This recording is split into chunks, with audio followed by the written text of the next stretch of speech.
Hi guys, welcome to my channel Lush Gardener. I hope you guys are fine and are safe. In today's video we are talking about Echeveria Purpusorum. It's an extremely beautiful succulent, but I'm putting it in level medium. I will let you know in a while why so. Now you can see the succulent is extremely beautiful. You can see the underneath of the leaves. That's how the pattern is of this succulent.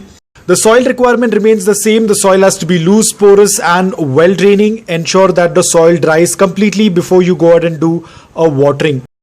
Once the soil is completely bone dry, you can go ahead and do a complete watering until the water starts passing through the drain hole. But you have to ensure that the soil is completely bone dry. Do not let the soil stay moist for a longer period of time. Otherwise, this Echeveria will get rotted. Now, the reason why I'm putting this under medium is because this succulent is constantly affected by mealybugs, aphids, mold, fungus, cotton fungus, or I don't know if it's called as cotton mold. It's a kind of a mold wherein it is very fuzzy. It tends to show up on the leaves. So you have to be extremely careful that you do not add a lot of nutrients in the soil. Otherwise, the activity of the mold and fungus will increase. So try to keep the soil very lean, nutrient. Do not add a lot of fertilizers. Very soon, this succulent will get into its growing period, which is summers. Winter was its dormant period. So if you're a person who tends to add fertilizers, you can do it now during the growing period. But again, as I said, do not add too much of fertilizers as this succulent is prone to mold, fungus growth on the leaves as well as on the stem and in the roots. So you have to be extremely careful. This succulent was purchased some time back, and due to the transit, you can see it has been completely damaged. A lot of the leaves were damaged in the transit, the tips also, and it is quite dehydrated. But now I have been taking good care of it, and you can see the new growth is much more fresh. There are not much wrinkles on the new growth, but the older part of the succulent was quite damaged in transit. A lot of the tips were broken, a lot of wrinkles, a lot of browning on the leaves. But now the succulent is doing quite well, but there was a little bit of infestation in the crown area, a lot of mealybugs. I recently did a cinnamon powder thing, and it has been doing quite well. So I'm just hoping probably another 3 to 4 months and it will start to thrive. Right now it is still in acclimating condition. It's not completely acclimated to the new environment, but it's an extremely beautiful succulent. Unfortunately, majority of the leaves are damaged in transit, so I'm just hoping everything goes well.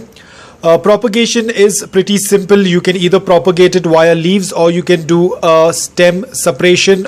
There is an evident stem. You can cut off that and do a stem cutting. You can separate the offsets once they reach a decent size. Pretty easy to grow succulent. The only reason I'm putting this in medium is because it constantly gets affected with fungus, mold, mealybugs, aphids, etc. Talking about sunlight, I would advise give it a good amount of sunlight for 5 to 6 hours, morning direct sunlight after acclimation. If you're growing it indoor, please use a good quality of grow light. You can even grow it in indirect bright light, but the colors will not be very intense. As you can see, most of the coloration is beneath the leaves. This is what gives a very unique look to this succulent. It's an absolutely beautiful succulent.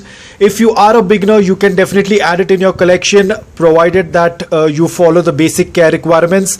And another important thing, as I said, do not add too much of fertilizers or too much of nutrients in the soil. Otherwise, that is going to activate mold and fungus on this succulent. So you have to be extremely careful when it comes to adding of nutrients. If you already have nutrients in the soil, I would advise please do not add any more nutrients in the soil. Just let the succulent go on. It will not harm if the nutrients in the soil is less. It will not harm the succulent. The succulent will still continue to grow. It will still bloom. It will still put out pups. They only prefer a very minimum amount of nutrients in the soil. They can do absolutely well without much nutrients in the soil. So please do not dump a lot of nutrients and make the soil very highly organic. Echeverias will get weak when there is too much of nutrients in the soil.